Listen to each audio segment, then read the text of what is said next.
I think it's a really important game for the Eagles offense. Win or lose, it's been the biggest story around the Eagles this year is the offensive dysfunction. You know, I think Shoddy's done a great job this year. I just want to say that no matter what the outcome of the season is. The game of the week, though, to me, is Indy, Kansas City. And this one's going to be fun. And if Mason Rudolph plays, for the love of God, play cover 2. I think it's an interesting game because of the JJ McCarthy thing. I want to see Kevin O'Connell make a decision. Well, I don't know why we're looking at somebody's calf muscles. Those are your calf muscles, homeboy. Welcome to the preview show. I got Dr. Fax here. I got Cowboy Reed here. I got Macon here. Yurt. I got Tanner behind the machines. And I've gotten Nolan inside the machines. Files are inside the computer. Bo is cheating on us with Jason Kelsey this week. He was on his WIP World Tour with him. They were doing garage beer stuff. If you love something, let it go. You know the rest. Hopefully he'll be back with us on Monday. Right? But we have a little something different this week, which is we're gonna give you our picks off the top. We do have a Saturday show, which some of y'all might not be aware of, judging by the numbies the show does. You are not aware of it, and it deals with our locks. Myself, Stanford Steve, and Macon. But this week we got to do it a little different because Stanford Steve's in an airplane. He's on his way to Eugene, so we texted our picks. We mailed them in, and on the year, if you're first discovering the fact that we give out picks week to week, and you like gambling, which you don't have to, obviously. We are how many games above 500? A collective 31 games above 500. That's very good. You would think it would be like beginner's luck, but we didn't just start doing this shit. Did it last year. And the year before. And the year before that. Yeah, it's been a while. Remember Stained? Stained. Yeah, the band. Oh, yeah, sure. It's been a while. Yeah. So, anyways, the picks are making this week. You want all 15 of them? I do. Okay, Steve in first place. Chiefs -3. Steelers +2.5. New York Giants team total under 21.5. Chiefs, Colts under 50.5. Tampa Bay Buccaneers +6.5. Second place, Macon, Saints -2. Seahawks -13. Jets +14. We buy a half point. Steelers, Bears under 45.5. Cam Little over 1.5 field goals made. Duval, that's a guarantee. That's a lot. Chris Long, Detroit Lions -10.5. Bears -2.5. Bengals, Patriots over 50.5. Tyler Warren over 49.5 receiving yards. And Browns, Raiders under 36.5. So now the folks don't have to go see if no, they don't. But we're not going to give it to you this way anymore. That's right. We're going to be back on a normal schedule next week. But, you know, I like you did first place, second place, third place. I'm taking the lead this week. Is that right? Passing our ass. Passing your ass. Ever since he debuted that AI song. Did you ever hear that AI song that he – I can play it. Did you hear that? I might have heard it on a clip. Go ahead and play it again. Ever since he did this, I've lost everything. But I'm only a game back.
And you did that week. I melted down. Like the song was legitimately in my head. What was the prompt?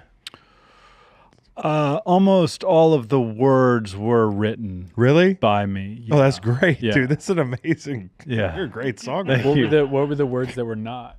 Some filler. Some filler. just to get from point A to point B. Have you thought about creating your own song to reverse Oh, the that's a curse? good idea. I Yeah. need to do that this week, maybe for next week's Yeah, for next deal. week. Well, anyways, I think the curse has been lifted. We're right back in it. You guys at home, you guys and gals, because I know everybody likes gambling. Well, no, God, I got to be careful. There's some people who are so anti. If you do gamble, you might want to look at tailing us. We've been pretty good, and I just jinxed us for the week. So watch us go 0-15, and that fucking Saturday show just dies in the dirt. That's probably what happens.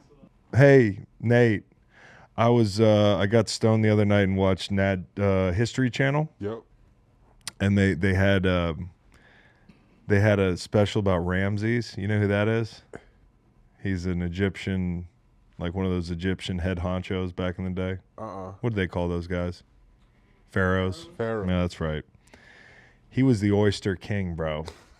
He had 12 wives, 200 concubines, 100 children, might have married a few daughters. And he Old teammate. no, not Ramses Barton. I remember him. That was my old teammate. I remember him. Shout out to Ramses Barton. Named after a really horny guy. And this Ramses, he only loved Nefertari, who was like the madam. He fell in love with the madam. She was the head of the harem, and she had power, and she really wielded it in the pharaonic court. So it was a super interesting deal, and I thought about you because What? I don't know, bro. I wrote it down. I was like, God damn, that's a lot of fucking concubines. I had to write it all down. I was sitting there. I took a break from watching film, and I popped on the History Channel. And Ramses was on there. It was terrible time? production on this show. It was like 11 o'clock at night. History Channel, man. They Yeah, could no, do better in that slot. Yep. TLDW, he was just horny as fuck. So you got the picks. As I said, we got the whole gang in here today. What's that? Bacon's got updates. Was that him? That's our guy. That's Ramses. Yeah, dude. He was Yeah. so fucking Locked horny. in. Locked Yeah. in. Yeah. Locked in, yo. He was doing all types of terrible stuff. All Smart, right. tough focus, Ramses. Yep. Fuck, if he was around today, he'd probably rule the world. You know what I'm saying? Oh, my God. So, anyways, Sunday night football. I think the Rams have done a fantastic job of staying healthy this year. That's one of the most underrated things about this team. And I don't think the Bucs have obviously done a great job of staying healthy. I mean, they've been hit hard by the injury bug this year, more than probably anybody in their division. I mean, the Falcons just lost their starting quarterback for the season. I don't know if anybody's been more injured offensively on the year and been able to do more with it. Now they are on the cusp of losing a couple in a row in 3 of 4. And this hiccup at this point in the year is not fatal for them. Even if they lose Sunday, they can round into form and make some noise. I think if these two teams are at full strength, it's a great game. But the reality is the Bucs are not at full strength. And I think this is a spot where the Rams, they're laying 6.5 at home. Like, it makes sense. It's a tough matchup for the Bucs.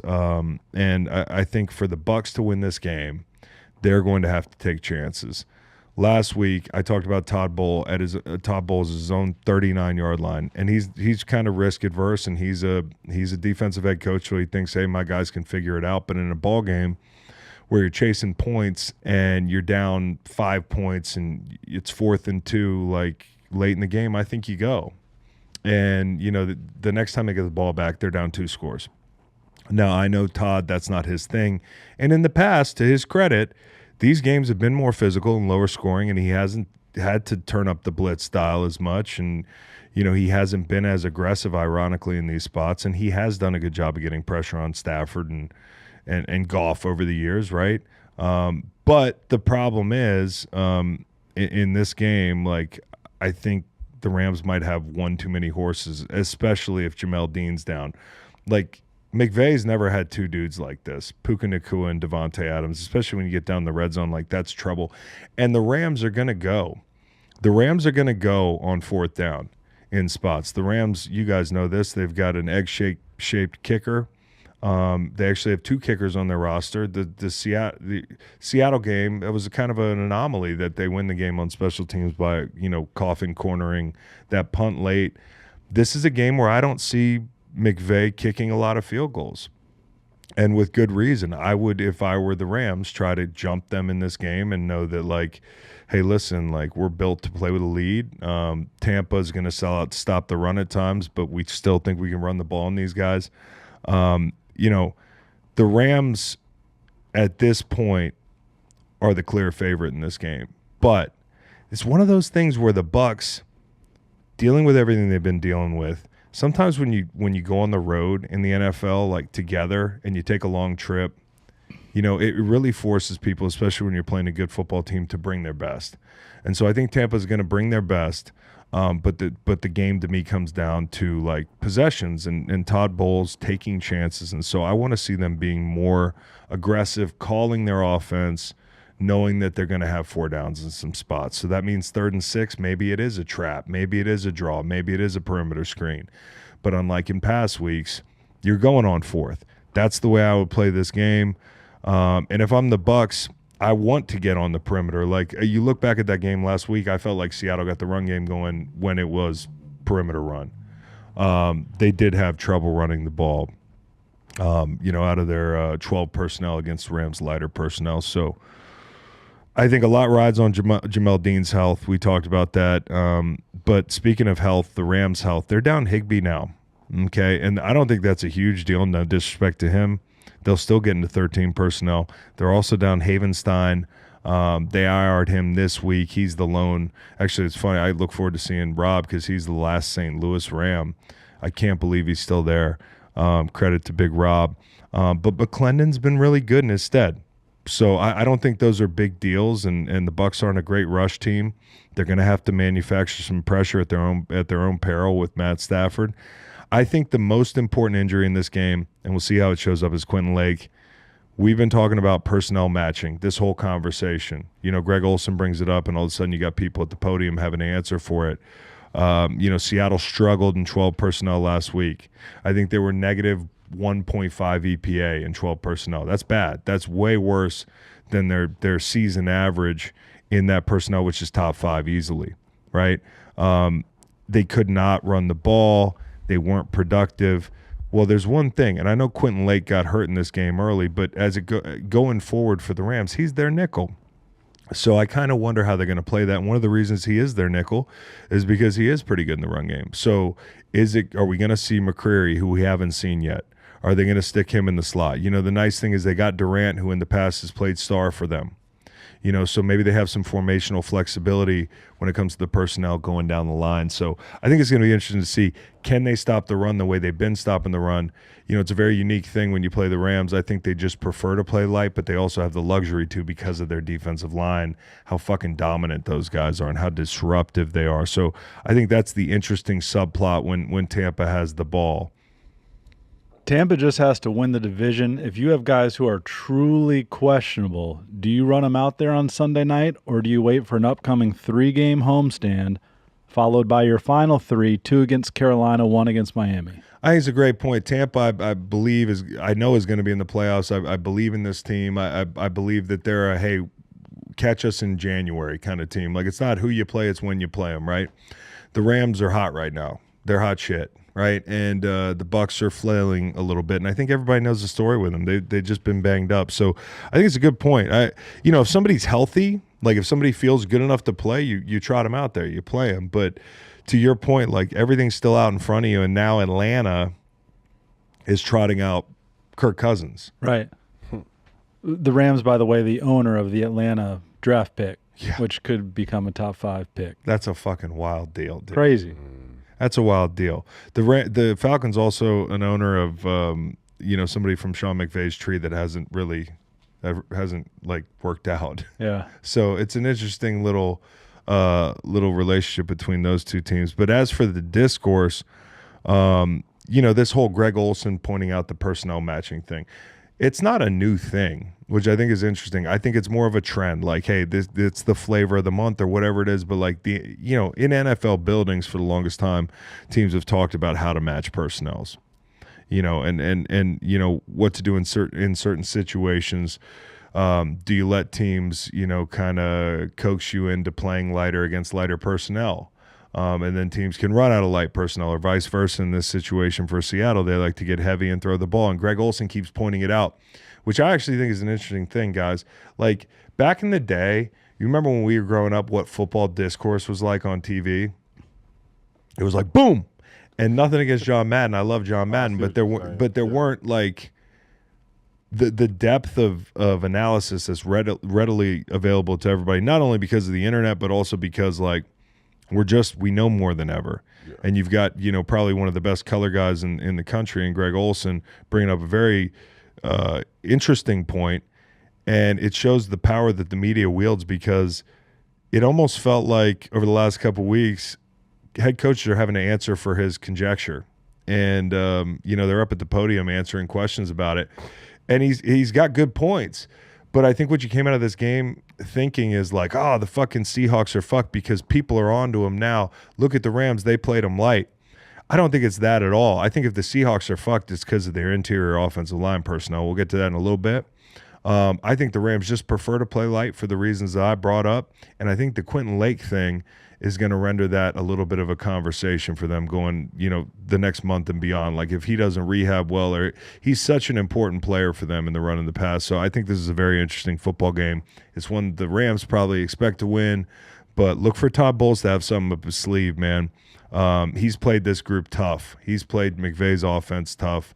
And I think if I had to guess, they might let them bleed some yardage on the ground. Yeah, Chris, I agree. I think we could see the Bucs bleed some yardage in the run game in this one. The Rams, their favorite run concept is duo. And on a rep-to-rep basis, the Bucs generally defend that well. They're 10th in success rate allowed versus duo this season. But when the dam breaks for them, it really breaks. They rank 27th in explosive rush rate allowed versus duo. So look for the Rams to rip off a couple big ones in the run phase, just like they did last week against Seattle. And then when you look at the rest of that kind of side of ball matchup, it's tough to see where the Bucs kind of match up favorably defensively against this Rams offense. The Rams, we've talked about it last week, are the best screen team in the league, first in EPA per play and success rate on screens this season. Bucs have had a tough time against screens. They're 29th in success rate allowed, 26th in EPA per play against screen concepts. And then in the rest of the passing game, obviously with Bowles, it starts with the blitz. Stafford is the best quarterback in the league against the blitz this season, 119.6 rating through 11 weeks. And when he drops back, the Rams, they want to attack those hook curl windows just like they always do, but especially so in this game here. McVay and Stafford were probably salivating watching Servassier Dennis, the Bucs linebacker, in coverage. We've talked on this show about how he's kind of struggled in coverage this season, and then also how Levante David just isn't moving quite as well as he used to in the pass phase. So I think that's an area of the field where we should see the Rams look to get after in the passing game, and I just think this could be a long day for the Bucs defense. Best plan of attack for Tampa Bay if they wanted to steal this game? They need perimeter run game. They need to limit possessions for the Rams, and they need to go for it on fourth down. They need to, if they get 4th and 1, 4th and 2, 45-yard line, 50-yard line, they need to. So low scoring game? No, I don't know about low scoring. It's one of those, this is a box of chocolates game. I really have no idea the pace that's going to be preferred in this game. Word. And Bucky Irving might not play this week. Chris Godwin might be up, so all this stuff's important. I think even if Chris Godwin's not getting the ball, it's just when Ibuka's out there, and I like the young guys, they just key on him. They're going to bracket him. They're going to have extra help, and he's a good player, man. He's already a really good player. But it's hard, and having Godwin out there would help a lot. So, and to Nolan's point, teams salivate when they play the Bucs. Even if they get healthy, that's the one thing that the Bucs defensively, I look at them, and even more important than the lack of pass rush, because you can generate pass rush, as I've said before. Mm-hmm. If your backers don't have a great feel, or they're not great in coverage in today's NFL, that's a tough deal, because in today's NFL, you've got offensive coordinators who make that thing look like 95 South out there in the middle of the field, and Stafford is not afraid to work the middle of the field like most great quarterbacks. So that will be a game within the game. One more note on this game, an interesting little subplot here. Macon was talking about the health of the Bucs. That extends to the coaching staff too. Todd Bowles shared yesterday that there's a bug going through the building. They got 5 coaches and 15 players who have taken ill. So there are a lot of players in the team who are limited due to illness this week. A lot of guys on the men there in that building. And you know what's worse than just having a bug go through the building? Having a bug go through the building when you got to make a West Coast trip. Because you're going to be on a metal tube with each other. I've been on teams before where they considered taking 2 planes and like that sort of thing. Like you travel to sick people, quarantine, and then you travel. So I don't know what they do with this. If it's like the flu, and this is the thing that always gets funny around this time of year. It's not funny, but like dudes are disorganized. They're young dudes who they're just thinking about football. They might skip their flu shot. Like you used to forget to get my flu shot, and then all of a sudden you get the flu, and it's like it's hell. Now I got kids, so I get the flu shot. But if there's a flu going through that, you just remembered you haven't had your flu shot. No, the way you looked at me. No, I got a flu shot one time when I got here at Virginia, and I got sick so bad from the flu shot. Yeah, I know. I'm always worried about, but it beats getting the damn flu. No, I never got it again, and I never got the flu. Yeah, it's the worst. It is the fucking worst. And if it's going around the building, or if it's a stomach bug or something, that really does affect you because you got to be hydrated and well rested to go west. The game of the week, though, to me, is Indy, Kansas City, and this one's going to be fun. I think it's going to be fun. Although Daniel Jones did pop up on the injury report this week, actually today with a calf, which is never good. That a guy like suddenly pops up on an injury report, and as a guy who's had a calf before, those are kind of tricky. Now or never, Kansas City, right? It is now or never. It's absolutely now or never. Now or never. Now, they could lose this game and still make the playoffs. We've had this conversation before about different teams. They absolutely can. Wow, what's gotten into you? That's very mature. No, I'm just saying they can because a lot of it depends on how Jacksonville keeps playing. Right. And I understand that. Yeah. But I just feel like they got to do something. They can't lose 2. They have to do something. Losing 2 in a row. Can you call the Chiefs season ticket office and tell them to do something? The Chiefs. Don't forget the Chiefs. The Chiefs. God, I almost forgot about the Chiefs. Has that social gone out yet? We haven't spread the word on that. So the Chiefs are hosting the Colts, and when I think about themes of this game. And the Colts deserve to be the team talked about first, but you know how this thing goes. They didn't play last week. The Chiefs played last week, and they lost, so this is topical. And I heard Jason ask his brother on New Heights today, who wins a game between this year's Chiefs team and the last year's Chiefs team? And I think Kelsey, if he thought last year's team would never say it, but he said the thing that everybody knows if you've watched this year's Chiefs team, is they would win. They're better. They're more explosive. They got more top-end talent, and some of the holes that they had last year are now filled. Now, there's some subtle issues, but they're better. I think they're better, and numbers support that, okay? Now, there's this narrative that there's a regression to the mean. Regression to the mean is something that when I first hear it, I'm like, yeah, that sounds good. It's fucking regression to the mean, the whole thing. Like, that's obvious. Like, you can't be 11-0 in one-score games forever, and that might be true, but if you're regressing to the mean, that means average. Does it not, Macon? That's right. It's not median. It's mean. And when you're dealing with the mean, you're dealing with the average. Now, contextualize the deal. What do you think the average is in one-score games for a playoff caliber team? Well, it's probably not 0-5. So they have gone from the penthouse to the outhouse. That's more what I see when I look at this team and the results in the one-score game. So it's not as simple as, well, just what goes up must come down. Like, that would be true if they were 2-3 or 3-2. They're fucking 0-5. Okay, and sometimes diving into numbers doesn't really help. You got to watch the tape. I don't have 2 days straight to just watch the Chiefs. Okay, so I'm going to work on trying to tell you what's wrong with them in these one-score games, but right now I'm relying on the numbers. And I did some charting, and I found a couple things that I can reasonably say is a big difference between these two teams. For one, special teams EPA. It's terrible this year. Nolan, I texted you a picture of the EPA. I forget, but it's like minus 0.392 this year, and it's like the equivalent of going from like top 5 to bottom 5. You know, it was a majorly negative number. It's a negative number. It's not good. So special teams haven't been great, but you know they've been bad there. Okay, but that doesn't explain it all. The second thing I found really interesting was this, guys. So you got to bear with me, but 2024 Chiefs in those 11 one-score games, I looked at first drive and then out of the half first drive because those are such important drives for offenses in the NFL, and they also, you know, point to kind of schematics and your game planning and that whole thing. 11 one-score games this year. If you did points per drive, they were 1.9 points per drive, first drive and out of the half, which doesn't sound like much, but it's points, okay?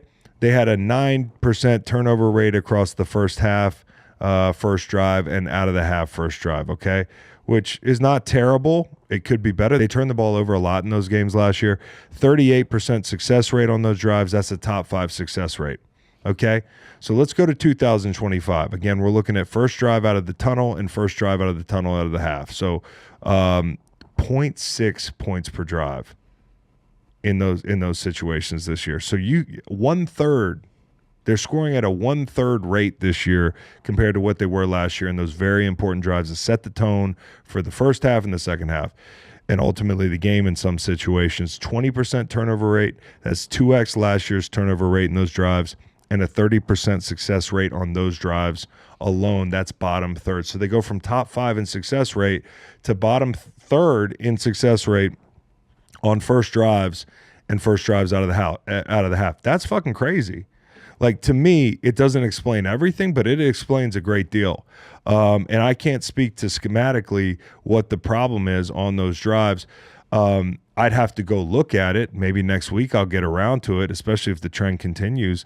But for me, if I was to hypothesize, and this is a total shot in the dark, you know, sometimes when you're down bad like they were last year and you don't have your guys out there, scheme becomes really important.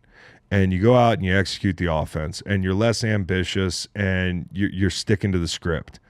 They do have the godfather of modern offense as their head coach. Like, he's the offensive Bill Belichick, right?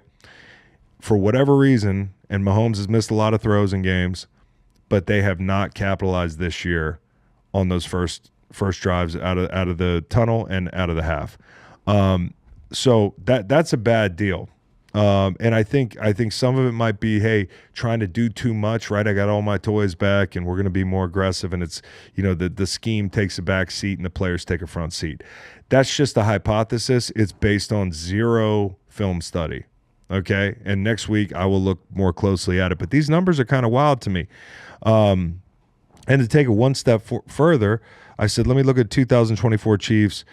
I want to see, you know, the turnovers, did they pay for them? Because that's also a big thing. Like, when you turn the ball over in a game, and do you pay for them? Does your defense step up for you? Okay, 2024, in those 11 one-score games, 10 turnovers in one-score games, defense giving up 2.3 points per drive in those situations. That's a 60% score rate. Okay, 2025 Chiefs, 5 turnovers. Now, I omitted one before the half where they ran out of time and the clock hit 0 and they were just throwing a Hail Mary. Okay. Defense giving up 4.8 points per drive in those situations and an 80% score rate. So situational football is kind of what I feel like it's coming down to. You can take the aggregate of all the numbers and say, damn, look at this fast car. It's even faster than last year. How are they losing? Well, it's a regression to the mean. The mean is not 0 for 5, so it must be something else, and I think it's situational football. And when you look at the turnovers and you look at what the defense is doing, cleaning up after the offense's mistakes, because it's become a sloppy offense more than we're customarily used to seeing Andy Reid and Patrick Mahomes teams look like over the last couple of years. Like, if your defense isn't doing Herculean shit when you turn the ball over, well, things are going to change. And when the turnovers are happening, 2024 Chiefs, 3 of those turnovers happened in the second half, okay, in crunch time in the second half. You know what the defense did with those 3 turnovers? Turnover on downs, punt, and they scored a defensive touchdown, which I factored into the numbers of, you know, what happens off of their turnover actually gave them 7 points back because their defense actually created 7 points for the offense. And then in 2025, all 5 of their turnovers have been in the second half. And on those possessions, as I said, the defense has not stood as tall as they did last year. So very subtle things, but in summation, I think it's how do you come out, beginning of the game, that's so important, right? Your script you think is a weapon for you. Got Andy Reid and Patrick Mahomes. It hasn't been. How do you come into the half? Both coaches have 20 minutes to fucking get on a whiteboard and figure it out. They haven't done a good job of that for whatever reason. And then the turnovers when they happen and what your defense does when you turn the ball over, they haven't had that superpower. So suffice to say, I'm not telling you why the drives are not coming up, big for the Chiefs, but these drives out of the tunnel and out of the half have not worked out for them. They, and I do think when you turn on the tape, it might be because they're more ambitious this year and they're less paint by numbers. They're less trying to do things according to the plan. That's just a guess. And in comes a team averaging 32.1 points per game and nearly 400 yards of total offense. So you got to start fast, which is a big part of it, right? And so when Kansas City has the ball, they might be without Worthy, they might be without Suamataia, Big Kingsley inside. Both those guys were back at practice. Oh, today, good. On a limited basis, yeah. So okay, trying to do well for them. So Kansas City's going to have their guys, which is a big deal. And I think Worthy's a big deal, but I actually think with Thornton, it's not as big a deal as Kingsley, depending on what you get out of your depth. But Indy, if we know anything about Indy, we really don't know anything about Indy in the post Sauce Gardner and Charvarius Ward on the field era. Dude, that's the thing about Lou Anarumo. I'm really excited about this game to see how is he going to play this group. Patrick Mahomes has been more susceptible to man coverage and pressure. He looks a lot more human. You saw the Bills turn to it in the first half of that game, and nobody had that on their fucking bingo card. So I think Lou's going to play some man. I think he's going to be aggressive. I think he's going to attack the interior of that offensive line with twists and stunts.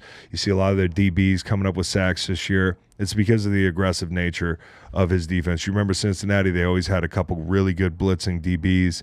I think the Rashee Rice and Sauce Gardner matchup's really interesting when you get it because you think about Sauce as being a corner with size, but Rashee Rice is a fucking running back out there. He's a wide receiver, but he's built like a fucking running back. Mm-hmm. So how's that going to work out for them? And then I think, the theme of this thing for Kansas City, are you going to try to go fast or are you going to try to slow the game down and limit possessions for Indy? And how ironic is it that we're looking at a game between Patrick Mahomes and Daniel Jones and the team that's trying to keep the other team off the field is the Chiefs? The Chiefs. I'm interested to see if Zaire Franklin and the Colts defense, how they deal with Kareem Hunt. What is it, 3rd and 1 or 4th and 1? He's almost perfect this year anytime they give him the ball. So I will be interested to see if they're the defense in the front that can maybe get a stop on that, because that is kind of demoralizing as a defense if a team has 3rd and 1. Well, they're down one of their best interior players in Buckner, and you got to feel like Kansas City's got to be able to run the ball. They got to be able to run the ball. I know they think of a lot of their RPOs as run game and that sort of thing, but you have to have an identity of where you can run the football. And they miss Pacheco and the whole thing, but Hunt's plenty good in short yardage situations. It's a great point. And on the other side of things, to dovetail nicely with that is Indy's going to go. They're going to go on 4th down. They're aggressive, and they hit them at a good clip. So, I kind of think the burden, the onus is on Spags' group. You got to keep the points down because Indy looks like a juggernaut offensively, which is a wild thing. And Indy fans will say, or people who don't like Indy, detractors will say, well, they lost 2 weeks ago and then they played the Falcons of all people close in London. I don't know if you know this, but good teams in the NFL lose, and good teams in the NFL certain weeks have to play teams tight. The Falcons made fucking Josh Allen, who I'm pretty sure is a superior quarterback to Daniel Jones, even if Daniel Jones finishes the season this way. They made him look silly in prime time. The Falcons have done this to a few quarterbacks. So if the question is, I was reading Colts website stuff this week, and there's some bloggers that were maybe the Colts need to readjust their expectation. I'm like, no, they don't. They just need to fucking win football games, dude. It's you go to London and neither team converted a fucking third down for nearly the whole game. Of course it's going to be a close football game. But you know what they did? They found a way to win a close game, which they've done time and time again this year. And I think the Colts deserve a lot of credit. So when I look at this matchup, everything I've said before this point is a moot point unless Spags can keep the points down. Before last year's Super Bowl, they had a choice to make when they were kind of outmatched from a personnel standpoint with the Eagles. Hey, are we going to bring the house? Are we going to stop the run? Are we going to make Jalen Hurts beat us? Or are we going to sit back and play off and let Saquon Barkley beat us, death by 1,000 paper cuts? Jonathan Taylor is on the Saquon Barkley trajectory, and I don't think they probably think Daniel Jones is Jalen Hurts. Because in the context of Jalen Hurts versus the Chiefs, he's had a very good track record, including in the Super Bowl that they lost. So I think Spags is going to go, hey, let's make Danny Dimes fucking prove it. And let's go out there and make Danny Dimes win the game. I think Danny Dimes, too, is sneaky, slippery. So, I would love to see him use his legs in this game if they do try Got that calf. Oh, yeah. It just broke today. So I'm a little bit nervous about that. The one thing is, and we saw it in the Bills game, they got nobody for the tight end. Tyler Warren, that's why I gave out the prop this week. Tyler Warren's going to go off if they can find him. And I know Spags feels the same way, but they also have some big fucking bodies outside they take shots to. They got to tackle. They got to tackle Kansas City because if not, everything you're saying, Spags could have him in the right spot, but you're playing against a world-class running back in Taylor. And I just feel like this is one of those games for him where if he's trying to stand out and show everyone, hey, I'm that guy, this is the game. I got a question, though. Is there any chance I don't know why we're looking at somebody's calf muscles. Those are your calf muscles, homeboy. Those are Chris's? No, dude, Yeah, those are too long. short. Those are bodybuilder calf muscles. Mine are actually useful. Those are way too tan, too. Yeah, the guy's obviously been in a tanning facility, which means he's a bodybuilder, not an athlete. He's also wearing Chucks, which means he has no idea about foot support. I don't wear Chucks anymore. Okay, all right. Calm down, player. No, but here's the thing. White guys in their calves, man. Here's the thing. I kind of wonder if McDuffie, they're like, hey, you got Warren. I don't know. Because you're giving up some size mismatches outside, and maybe there's situations where, you want to put McDuffie on one of those guys, but Tyler Warren's going to be the key to the game, in my opinion. Yeah. Jonathan Taylor first, but Tyler Warren as well. I think within that, Chris, it's whether any way you cut it, you're going to have a size mismatch on Warren, whether it's, say, McDuffie or Chamari Connors, the other guy who plays a lot in the slot for them. But you want to put your best guy on Warren. At first I was like, all right, Downs is probably their best man separator, so you're thinking that's where you put McDuffie. But if you're going to give up a size mismatch either way, put your better cover guy on Warren and hope Connor can hang on versus Downs on the other side. But yeah, I totally agree. I think that Spags will try to slow down the run game, make that their priority. Because if you can, then you force the Colts into some longer third downs. That's where Spags can get into his pressure stuff. And if Daniel Jones is limited in terms of, from a movement standpoint with that calf, you'll have him. He'll be easier to get down to the ground in the pocket. So that's right, man. I think we've walked ourselves into it. The game comes down to third down for the Colts. And more so third down for the Chiefs, because you are coming off a week where there's a little blood in the water on the third down plan. The Chiefs have as much talent as the Falcons defensively. You still got to worry about Chris Jones and that sort of thing. And I think the Falcons are a talented team defensively, but they're getting pressure with a lot of guys and hey, they might have that in common with guys not named Chris Jones. There's not a lot of one-on-one win guys up front for the Chiefs, so it is going to be about manufacturing pressure. I think third down is going to be a big theme in this game, and can't forget the Colts offensive line is a hell of a group. They're a hell of a group. They had a hard time in London. They probably have been getting their shit kicked in practice the last 2 weeks because of it. This is going to be a big showdown. Do you think that with Lou Anarumo's familiarity with the Chiefs, especially in big games, coming from Cincy, do you think that gives the Colts defense any kind of advantage of For sure. how to look into Patrick Mahomes. For sure. The move they made to get Lou Anarumo this year is such a – talk about lateral moves. This is a vertical move. Like, they got better on defense. They're less vanilla. It's you think about, like, when you play a defense like the one they were running prior, it's just so – like, it's plug and play. Like, you don't have to spend that much time breaking your egg trying to game plan. And this week – if you're getting ready to play Indy's defense, all of a sudden you got a lot more to worry about. And for Mahomes, you've seen Anarumo do different things. I mean, you've seen him in the game where they just dropped 8.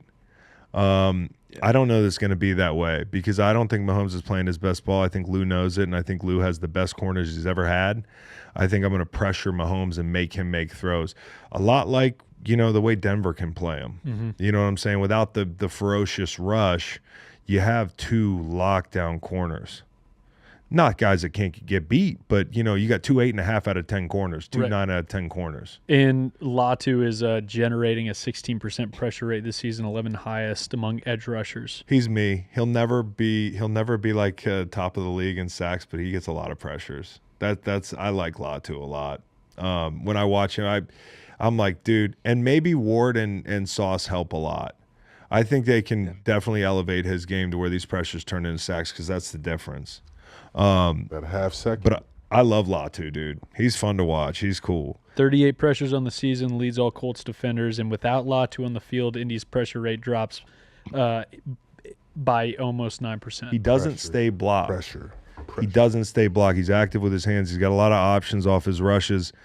He's not fucking Nick Benito, but he's gonna where he just runs by somebody. Mm-hmm. But he's got bend. He's got hands. The whole thing. I like him. 2 picks. I don't want to shit on him by comparing him to me, but I chuckle sometimes when I hear about all the pressures he has. Right. Because I'm like, you know what? He just, and maybe those turn into sacks now. What were you saying, Nate? Nothing. I'm just thinking about this Cars. Just thinking about the Colts. Thinking about the movie Cars. And just their downfall at the end of this season is just gonna be interesting. So you're calling their downfall? Yeah. Like they're not going to win the Super Bowl or what? I think they might have blew their load early. Yeah. Yeah. You don't want to do that. Nah, you don't want to do that. You gotta go for the long. Yeah. So are they going to lose like first round of the playoffs or?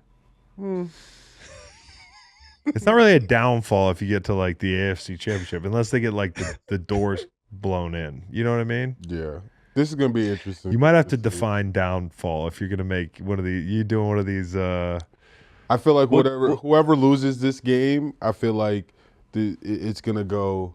That's the way their season's gonna go. I feel like if KC can win this, that's interesting. I feel like if KC can win this game, it might push them to get that spark. Mm-hmm. But I can see if the Colts find a way to lose this game, this kind of starting a little snowball effect for them. And they play in Jacksonville the first week in December. And as a Jacksonville Jaguars fan, the Colts do not win in Jacksonville. So if they lose this game, they have a tough 3 weeks coming up for them. You mentioned third downs earlier. Yeah. The Chiefs are allowing 70% completion rate on third downs, 32nd in the NFL. Spags defense has never been above 60% in his 7 years in Kansas City. Yeah, there's subtle things going on with this team that are not up to the standard, and it's so easy to be enamored and say. And I do think they're still very dangerous potentially on offense. I think the funny thing is like they got Josh Simmons back, right? And then immediately they play the Broncos, and they don't match up well with those guys. And that's the team they don't want to see in the playoffs. This is a really interesting one because if they don't match up well against these guys, they don't match up well against the Broncos. I still don't think they match up great against Buffalo this year because of the tight end problem. And if they don't match up well against these guys, now you can count like 3 teams that they're going to have to probably see in the AFC that they don't match up well against. Right. They got to hope they play the fucking Ravens or something like that. Is luck a real thing in the NFL? Do you think? Yeah, I was like, it's an interesting time to ask about Andrew Luck. Yeah, no, luck's a fucking real thing in life, dude. And that's what I'm saying. Like, do you like how would they be low on the luck index this year? I don't know. I'm saying that, yeah. Good If question. you look at it like this, like last year, like we were just saying, they won 5 games under 1 score. They were 5-0 versus this year they're 0-5. Is that something where last year they might have had better luck? I think they bounced miss the right Eric way? Bieniemy, bro. Luck is Eric Bieniemy. When did Eric Bieniemy leave? Wasn't it 2 years ago? Yeah. 2 years ago. He goes to Washington. Now he's in Chicago. His last season in Kansas City was 2022. Okay, so let me ask you this question. Luck is following him. Yeah, the luck is following Eric Bieniemy. Because the Bears, when he Bears are getting lucky this year. he was in he was in Washington Last year. Okay. Ooh. Washington was cooking. Okay. Now they've had injuries that I think have nothing to do with Eric Bieniemy, but he was in he Washington has- in he- 2023. oh, never mind. He was in UCLA last season, and What? Well, that UCLA might went not crazy support my last season, point. right? That might they- not Or support no, that my was at the point. beginning of this season, right? no, yeah, Showing- they went 5-7 last season. Yeah, well, fuck that. They probably didn't let him do anything. So, but I think there's a reason Ben Johnson brought him to Chicago, and I think Kansas City get a little greedy making the point, but I think Kansas City has missed him. You hear guys talk about the way he is on the details and that sort of thing. Like that is who he is, and he's a nice. What would the word be? He's the opposite of Andy Reid. He compliments him. They're yin and yang. Yeah. Doesn't like nuggies. What do you mean? I don't know if he likes nuggies. You said opposite. Yeah, he doesn't like nuggies. No. But something is awry with the Chiefs. And to Colts fans who are actually a very cool bunch, like you're not one of these fan bases that bitches in the comments about coverage of your team incessantly every fucking time we have a show. Like, I'm sorry we talked about the Chiefs so long, but you know how this goes. Like, you didn't think your team was going to be good this year. Like, you're still in the prove it stage. And I think this is a great opportunity for your team to prove it. And it's a great opportunity for Kansas City to prove, because of the respect that you've garnered thus far this season, that Kansas City is still for real. Miss Irsay, come on the show anytime you want. Your tone there. Right? Anytime you want. Anytime. What? Like, why you saying Miss it like Irsay, that? anytime. Like, you would love. We got. We sports would, but questions, you've right? also have talked about having a crush on her. But still, like, I want to know about how she feels about fuck those pigs. Whoa!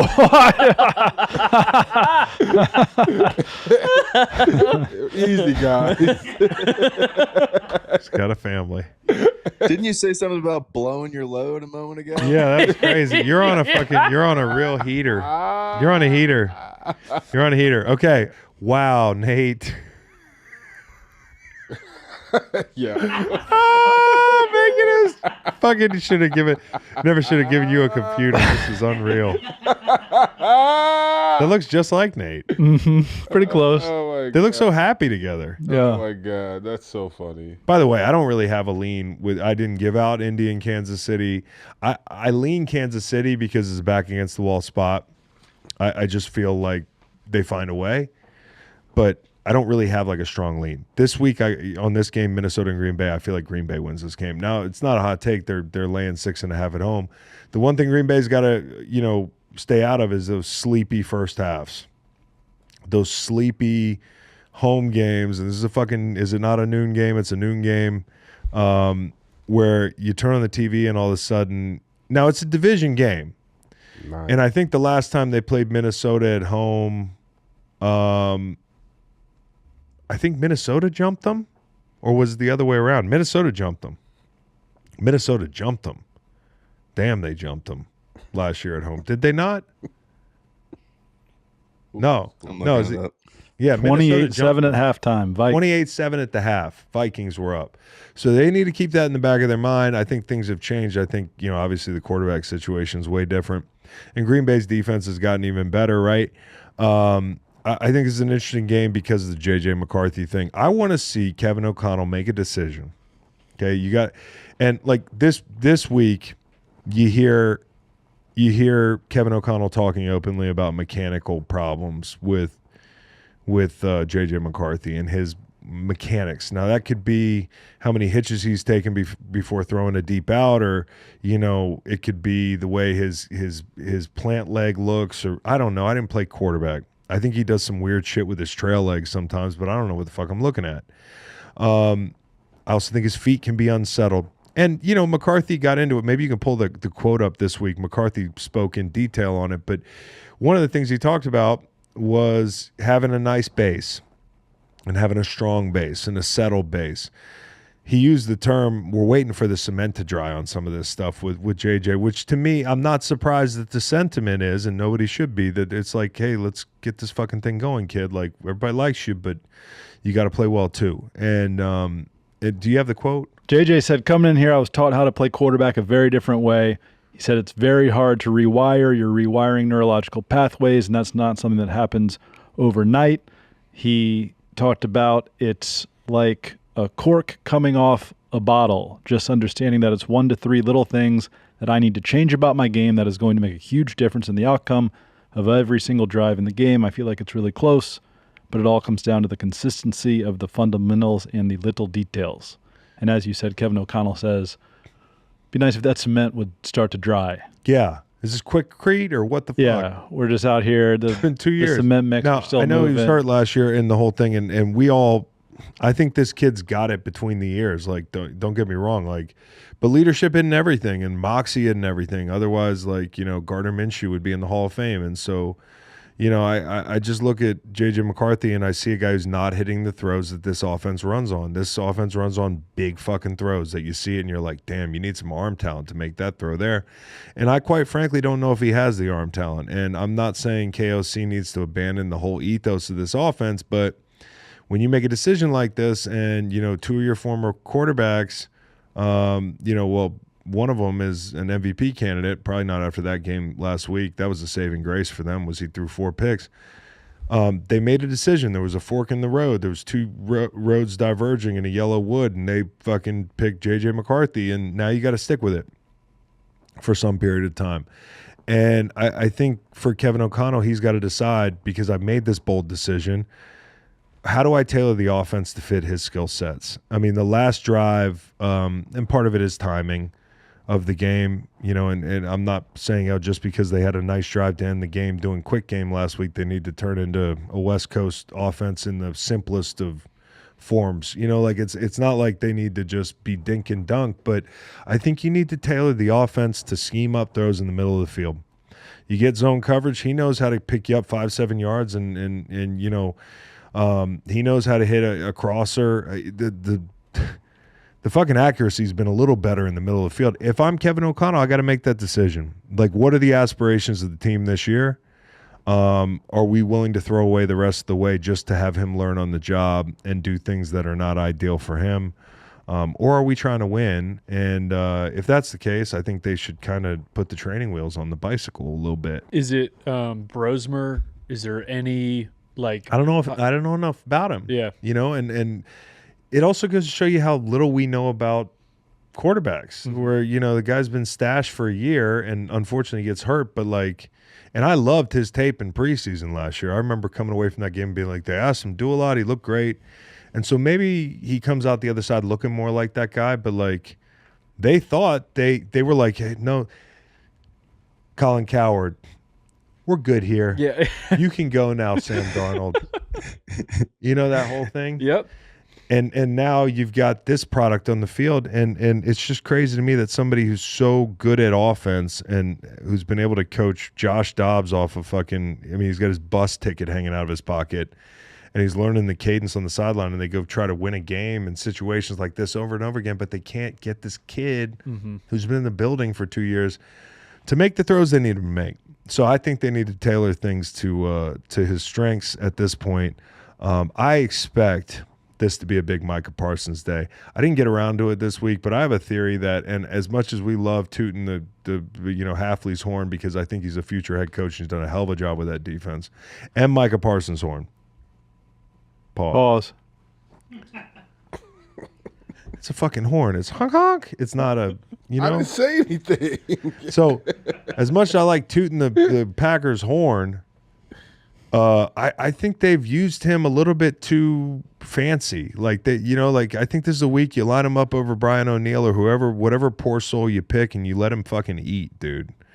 Because a lot of these weeks, as a former pass rusher, and I wish I knew what it felt like to be Micah Parsons, but And I know he can win on the guard. I know he can win on the center. And I know he can dictate protections, that sort of thing. But the other guys aren't winning as much. Rashawn Gary has not showed up in the way that like you'd expect him to with Micah Parsons next to him. So I think that Micah Parsons needs to pick a guy and fucking dominate him. And I wanted to go through and you know, study alignments this week and see where they've had him in different games. But I do think it's messing up his flow, like play to play, a little bit. I'd like to see him in one place. On the other side of the ball, I thought Jordan Love played his best game in a while last week. One of the better games he's played, considering the context. The balls he threw, there were some really bold throws that he made, and guys dropping the fucking ball a lot. And you as a Giants fan are watching this game. You know, Dobbs dropped a couple bad ones. Oh, my God. So I'm excited to see them build on that. I'm excited to see them build on Christian Watson and the confidence that he probably has after making those big catches last week.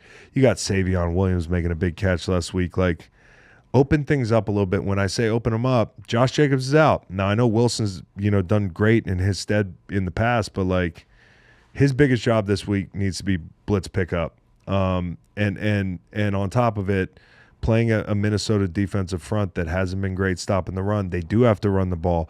But in the future, I want to see this offense open it up from a standpoint of tempo, from a standpoint of alignment, spreading people out, not inviting these heavy boxes. You know, you can run the ball out of gun. You can run the ball out of spread. Like, I just want to see them, you know, they built so much around this quarterback, this toolsy quarterback. Well, let him take over. You know, it can't be a run-first offense the whole fucking year. I love Josh Jacobs, and there's a time and a place for that. And maybe this week it is a time and a place to pound the rock. I also want to say Malik Willis last week. Ooh. You know, we talked about it on the show, but, like, that touchdown throw was fucking filthy. I don't know if he did that on purpose, but somebody make this guy good.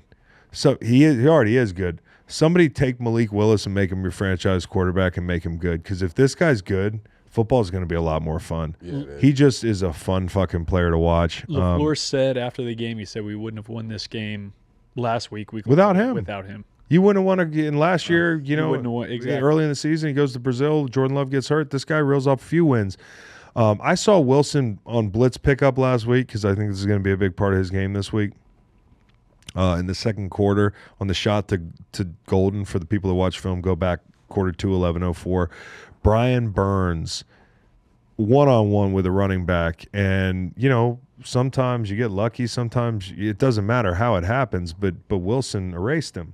And, you know, like, that's what he's going to need to do this week because I think B-Flow's going to throw the kitchen sink at Jordan Love. The Vikings are blitzing on 60.3% of their passing snaps. And we know this because he's done it. You know, Flores has done it his whole career. Jordan Love I think Flores was, like, mad at his kids last week or something. Like, it was crazy. Like, he went after Caleb like crazy. Yeah, it was like something happened on the way to the stadium. This guy's going. Yeah. But Jordan Love, he has been excellent against the blitz this season. 8 touchdowns, only 1 interception, only 6 sacks. Just one injury note. Josh Jacobs actually did find the practice field today. Who was so there's potential. He's trying his best to get out there. He says worst case scenario, he'll miss 1 game. But to your point, Chris, either way, they have a viable backup there, and the Vikings have bled a ton of yardage in the run game on those, you know, inside zone, duo, those kind of interior run concepts. I think the Pack will be fine either way. Dude, they had some really good names at defensive tackle that you're kind of like, oh, look at the Vikings, they're beefing up, but like it hasn't paid off from a physicality standpoint at this point in those guys' careers, where like I'm seeing them kind of go for rides inside. So. And you know, Green Bay's not real physical up front, but this is a good week to do it. This football season, BetMGM wants to give you another chance at first touchdown scores. With BetMGM's second chance promotion, you'll get your stake back in cash if your first touchdown scorer scores second instead. Oh, by the way, last night, sorry, BetMGM, I had 2 first touchdown scores. One was Jalen Hurts. One was somebody not named Saquon Barkley. You see how that worked out for me? Mm-hmm. That was incredible. No, it was incredible. Saquon's thigh or whatever it was. Poor guy. He can't get in the end zone on the Eagles. Bet on any pro football player to score the first touchdown of the game. If you're right, you win.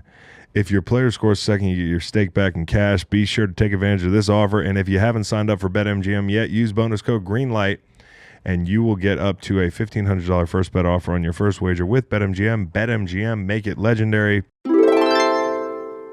And for the main event, for some, Philly and Dallas, I think this is, I keep saying, this is an interesting game. It's a fucking interesting game. What do you want me to say? This is an interesting game because I'm convinced that this is the best offense from a passing standpoint that they've seen since Dallas, week 1. And I think maybe Rams, but they saw the Rams. Yeah, they saw the other than the Rams, right there. But it is there's an argument to be made that just from a standpoint of like now you got to deal with Pickens and fucking CeeDee Lamb and who's the little guy, the UFL guy, Flournoy? No, not Flournoy, who's been on the touchdown. Turpin. And Ferguson, they got a full deck, and they've run the ball well. They haven't run the ball as well lately, but I just think Dallas kind of got a shot in the arm from the trades that they had, and obviously a lot of emotion going out to the West Coast. If they lose that game, you see that grin on Jerry Jones' face up in the box? Yeah, when Quentin Williams made that sack. You see that? But you were right. You were dead right on Monday, and I didn't even think about it this way, like because. Yeah. Honestly, it's just fucked up how quickly you move on to the next thing. But the Marshawn Nealon thing, they had his shirts on. Yeah, they play with a lot of emotion. The emotion game is different. It's hard to really cap that. Just knowing that like how close guys are in a locker room, whether we know it or not. It's like like if someone just wasn't here in this room, like it'll affect all of us a lot. And they did that on a week, they did that on a week off a bye week, where they've had nothing to do but stew and be rightfully so heartbroken over the kid, and on top of it, they got Philly coming up this week. It's Philly week, Philly game. So and you're sitting there playing on Monday night on the road, away from home, 6 days and counting till your next game. And they find a way to go out and play like professionals. So I think Shoddy's done a great job this year. I just want to say that no matter what the outcome of the season is, he's done a great job. And right down to watching them on Monday, he disciplines CeeDee Lamb, he disciplines George Pickens. Did you see what George said? This is hilarious. Pull this up. He said, certain personnel, we kind of thought they were going to come out in certain stuff, but they didn't. They started kind of hunching down on the run, so we started throwing it around a little bit. I like the way he puts it. But you see what CeeDee Lamb said about the punishment. I don't know if this is fake, but supposedly, can you read me this tweet that came across in the group text today? I will see if this is real or not. CeeDee Lamb said he and George Pickens missed curfew before the game at Las Vegas. The two were having dinner and a few drinks at Red Rock Casino. Lamb denied he was throwing up at the casino. He said it's disrespect to even suggest that. Lamb said he knows how to hold his liquor. Which is brilliant. These guys are pretty funny. So they missed curfew, which I've seen that happen before, and kudos to them in a big game like Shoddy, especially considering everything going on, saying, I'm going to sit y'all's asses down. I'm going to make a point of you.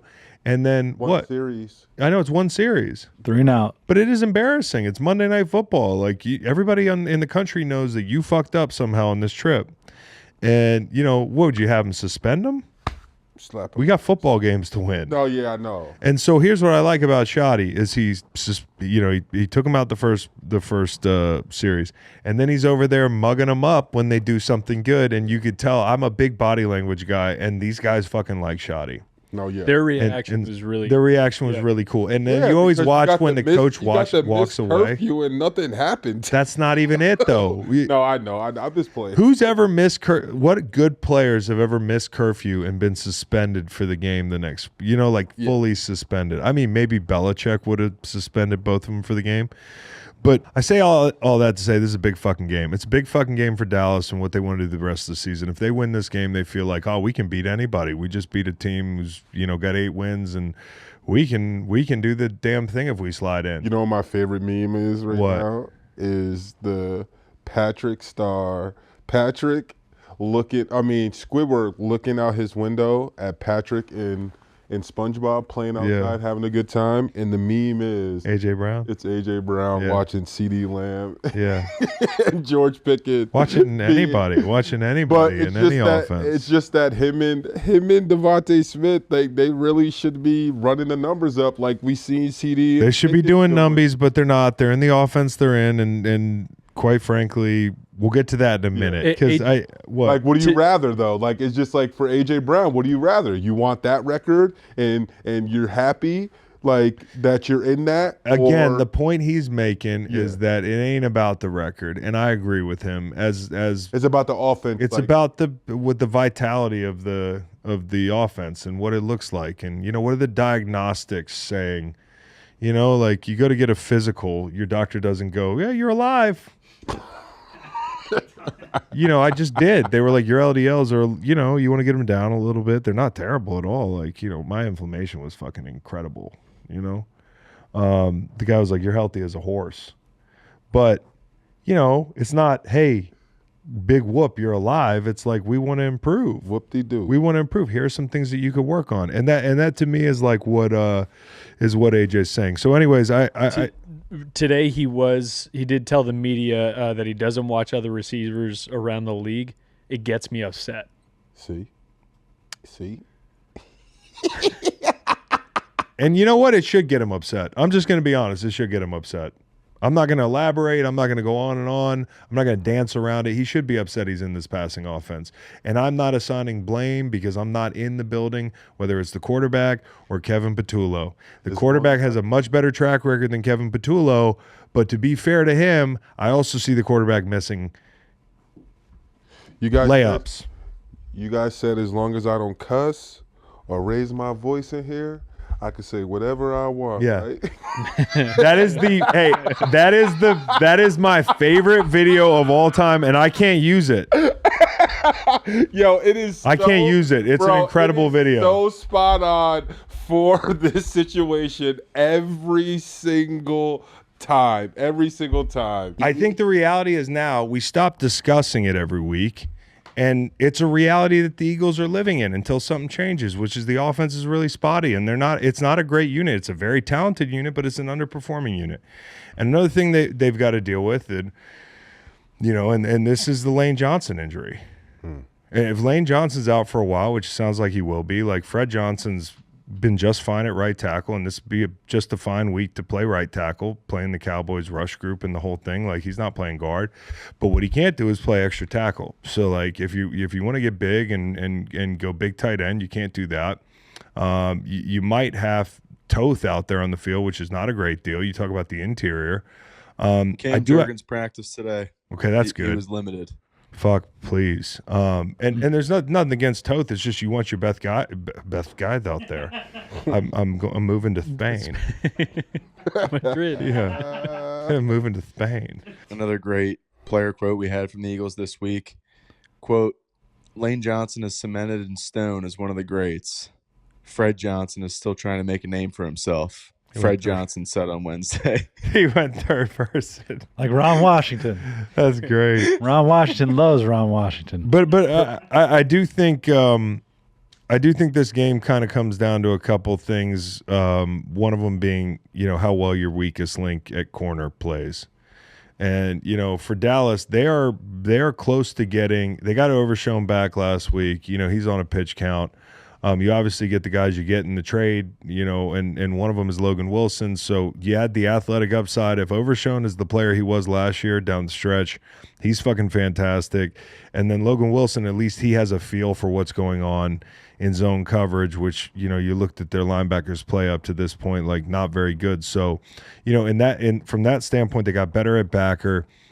Obviously Quinnen Williams comes to help on the interior. And then Diggs is going to be back week 13 and Malik Hooker is back. So, if you're sitting in that room, you're saying, hey, we could be pretty good. Like, I think our defense is going to get better. Reinforcements have been on the way, and now we got to learn to play with each other and get everybody healthy. But Revel's a rookie, and, Carson is a guy that they can pick on. So, the Eagles are going to be looking to exploit that matchup. And on the other side, the Adoree Jackson show started week 1. Now, he's played better lately, but this is a tough deal. This is a tough deal when you got Pickens and Lamb and all the guys I mentioned. Like, they will try to find him, and they did a good job of finding him week 1. Now, you know, I think that the Cowboys will play zone coverage. That's what I'm guessing. I think that's kind of the flavor of the month with Jalen Hurts. Now, we did see last week Detroit played a little bit more aggressively on ball, but I think they'll play zone coverage, and I think the Eagles. It kind of comes down to how much pressure they can get, you know, because I think as good as the Eagles are outside, like I think Dak and this passing offense, they can find your deficiencies. I mentioned. Can you win the matchups in the places that you absolutely have to? And one of those places is right tackle. One of those places is absolutely right tackle. Like, and another place is left tackle. So, you know, the edges have to win. They should win. And the interior guys are coming off the most dominant performance I've seen them have as a group, you know, in a long time. Name that spread. Dallas hosting Kansas City on Thanksgiving, a 4:30 kickoff. Dallas hosting Kansas City. I am going to -2.5, -2.5. If Dallas wins this game, now I know we have more action between then and now. No, we don't. No, we don't. It is almost Thanksgiving. If Dallas wins this game, it's going to be a pick 'em. Dallas wins this game, yeah. They may be laying points. Maybe. At home? In front of the Salvation Army bucket? Mm-hmm. You think Zeke Elliott's living in there? MTV Cribs? Maybe like a larger version. Yeah. So anyways, this game's going to be. They got to get Pickens in that bucket. He got to dive head. Pickens is going to go in the bucket for sure. He has to dive head first into that bucket, bro.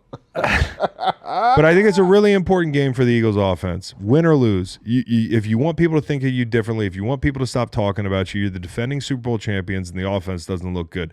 What a fucking shocker, people like me whose job it is to talk about football. You want me to get up here every week and be like, well, here are the teams that are playing this week in the Eagles game, and you know, like I'm just not going to give you like the analysis on the game. I think it's been the biggest story around the Eagles this year is the offensive dysfunction. They can put it to bed tomorrow, at least temporarily, which would be good, by going out and scoring 35 points and winning this game in Dallas, because that's something Dallas has not done, is lost games in division at home. They don't do it a lot. So, and the Cowboys are particularly porous against the deep ball. They've given up 699 yards and 9 touchdowns on the deep ball. This year, no other team has surrendered more than 600 yards and 6 touchdowns. A little A.J. Brown and Do you want AJ's thoughts? yeah. Nah. Why not? Gets me upset. So I stay away from it. No, but I mean, it's a time and place for it. You know, I think right now, like, you know, I'm just trying to stay focused and, you know. I just mean more from like a skill set perspective. Oh, nah, the only person I'm really watching is Williams Jones. So, yeah, so. You talked to him recently? I talk to him all the time. yeah, that's the best. Did you hear that? Did you hear that follow-up? That's between me and him. I don't want to do that now. Did you hear that follow-up? The only person I watch is Julio Jones. Mm-hmm. Have you talked to him recently? Every day. That's like when A.J. Brown, the best, or not A.J. Brown, the Alshon Jeffrey, the best player interview of all time was him at the Super Bowl. The guy was just like, give me a fucking lifeline, brother. Like, I'll talk about whatever. Like, you excited to see Timberlake? And he was like, nope. Not really. He bleeds just like I bleed. I was like, AJ. All right, here we go. Pull this one. This is my favorite Eagles interview of all time. And the team and everybody's trying to keep this as normal of a week as possible, but this is anything but normal. How much fun is this, and how much are you enjoying this experience so far? Honestly, I think this is terrible doing all this. I think that we could have stayed in Philly and come on Friday or Saturday. Benny, we get to see Timberlake and all the other celebrities here. It's part of the experience, right? Please. He a normal person. He bleeds just like I bleed. He go through feelings just like I. So I mean, he's a celebrity. to you. I mean, hats off to him. I listen to his music. I mean, he's a great guy. That's all. I mean, great artist. But I'm here to play football. I care less about all that other. Did you see the temperature for game day on Sunday? I'm playing indoors. If you were outside, though, how would that affect it? I don't think the Super Bowl will be in the winter. I mean, we'll be here. Makes sense. They had it in cold in New York, right? I don't think the Super Bowl will be here. Dude, that is the greatest interview of all time. I miss Alshon, bro. He was such a dog, teammate. dude. He was such a great player, but he was so fucking funny, dude. You had him in Chicago too. Chicago. He's so funny. Yeah, he is. So that's an all-time interview. AJ Brown, as good as he is at football, can't touch Alshon Jeffrey's interview status, dude. That guy was incredible. So we'll see. I just want to reiterate, AJ is kind of going back and forth on this, like, am I playing it straight or am I trolling thing, which I don't support the trolling, right? Like, just say what you mean. But he is kind of saying what he means there. And honestly, it's hard to fucking argue with him. It's not like he forgot to play fucking receiver and he's not open sometimes. So. And Julio Jones, a great guy to watch. He is a great guy to watch. I'm sure for stretches in Atlanta, they forgot to look his way for like 2 weeks at a time. Mm-hmm. You know? All right. So we get to the rest of them here. Jacksonville, Arizona. What do you think, bro? Is this a sleepy spot for the Jags? I mean, if you're looking at history, maybe it is. Jags don't particularly play well after big wins, but I think this is a new year and a new day for my Jags. And Trevor and Jacoby Myers are heating up. But also, it's not about the offense. It's about our defense. You're giving me that look over there? No, I'm just no, it's about our defense. Guess what our defense has? Do you know this? There are 8 different players on the Jaguars defense with an interception this year. No, that's being ball aware is really most of it. Guess what?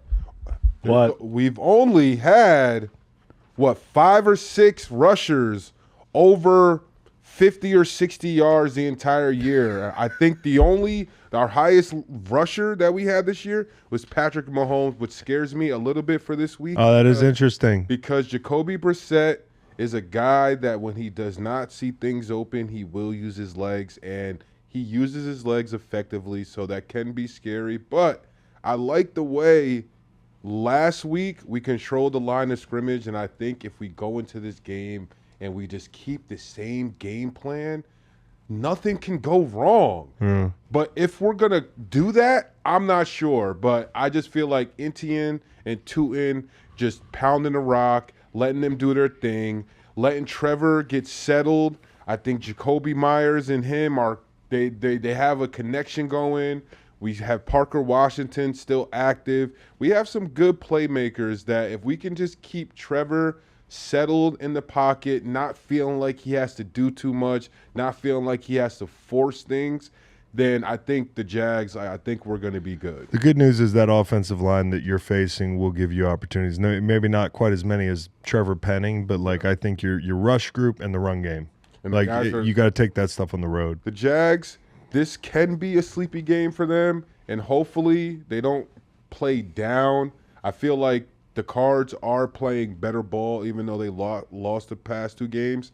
And another thing that scares me, I didn't want to bring this up, but the way that Brock Bowers torched us at the beginning of the year scares me with Trey McBride. Oh, that's interesting. Trey McBride is a guy that he's maybe he's not Brock Bowers, but he can do the same type of stuff, and he can really damage a defense if we're not keying him the right way, getting in front of him, tackling him when we need to. So that is another area I feel like if we can maybe limit the game he's gonna have, that'll help our chances to win this. You got Cam Little up. You gave out Cam Little over field goals, Macon. What do you think? This is a Cam Little spot. Cam Little was forced into only 5 extra points last week in the 35-point outing. This will be a regression. Well, no, regression to the mean. We're going to be kicking field goals this week. Over 1.5 is minus 115. I've never felt more strongly about anything in my life. that Cam Little hits at least 2 field goals to go along with extra points as well. I hear you. It's going to be a score fest in the desert. Yeah. Take the over. That's my total for the Jags Cards over 47. I think the Cards score a little bit. They've been getting their asses kicked. They've been getting the doors blown off, but they've moved the ball. Like you look at the portions of the Seattle game where they weren't giving up touchdowns on offense. Or last week, the game script got away from them, but they were moving the ball. Yeah, we'll see. 47 completions. 47 completions is correct. That's definitely not going to happen to us. And like we said, we got ball hawks on our defense, so I'm hoping that if Jacoby's going to be trying to throw that much, hopefully we can get some tips, overthrows, and keep that turnover wagon going. Just to echo the sentiments there, Fax, you've been talking all season about the run phase for the Jags. Strong performance last week. The Niners were gashing this Arizona defense, the middle of the defense this week, or this past week. And I think the Jags, you just want to see them string together 2 good rushing performances in a row. It just creates better working conditions for Trevor Lawrence, especially with Jacoby Myers giving him a reliable target now down the field. So that's what I'm looking for in this game, to see the Jags run the ball, move the ball on the ground 2 weeks in a row. They have a 46.1% success rate on rushing plays, which is 5th in the NFL, compared to 42% success on passing plays, which is 20th. And inside zone, I mean, Trevor Etienne, he is good on some of those inside runs. He's not a guy that looks like he's more of an outside zone runner, but like the way he hits inside those A and B gaps when running the ball, like it's really effective for the Jags. And it's just that everyone, if you watch the Jaguars, you know that. And I don't know why they get away from it. I don't know if it's on the line calls from Trevor, like teams kind of forcing them out of it. But hopefully they can stick to the run, because I feel like that's their best chance to win. And the Jags right now, if we can find a way to get a 7-point lead on a team, we have a defense that we can kind of lean on to help us out and to kind of play stout. So hopefully that can be the game plan for them this week. I got Pittsburgh, Chicago here, guys. I think it's going to be an interesting game. Chicago, last week, Caleb Williams blitzed on 78% of his snaps. Lived to tell about it, though. I thought he handled the pressure pretty well. You know, it was a long touchdown drive in the second quarter that's kind of DOA if he doesn't get out of a sack on the first play of the possession. So, you know, that elusiveness, not taking sacks, continues to be a theme for him. You know, and this week he's going to face some really good rushers. So he's got to hit the go balls. He missed a couple Sunday. I think that's honestly the biggest inefficiency in his game at this juncture. They're going to play another aggressive group this week. I mean, Flo played more zone behind the blitzes. That's kind of what he does. This group plays more man behind the blitzes, especially on first down. He saw 25 first down blitzes last week. And, you know, that's run and pass, so you're going to get to, you know, some negatives that they took in the run game. So I think this week's going to be interesting. I think the chess match is between Terrell Austin and Ben Johnson on early downs, and I like Ben Johnson in this matchup. So, you know, another thing I love them doing Sunday was, if you're a Bears fan, you know what I'm talking about. On the play, they missed DJ Moore early in the game, that he just missed him out of the stack.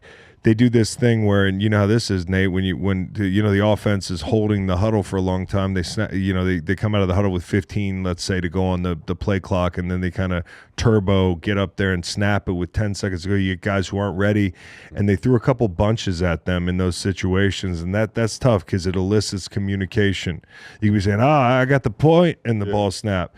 And that's what I think happened in the field, and then it happened in the red zone on 3rd and 4. So, you know, Pittsburgh's got to be cognizant of that. This group kind of likes doing that. I think Pittsburgh's offense, whoever plays quarterback, and you know, if you watch ESPN, they'll talk all game about throw it to your 300-pound tight end. Yeah, that's one of the things for sure. 311 pounds for your information. You know, he's got to be a big target. It was fun watching him speed bump people on tape last week. I mean, it looked like a video game, and not a video game like Madden, like Whack-A-Mole or something. Like he was just blitz. He was just flattening people like Frogger or something like that. Mm-hmm.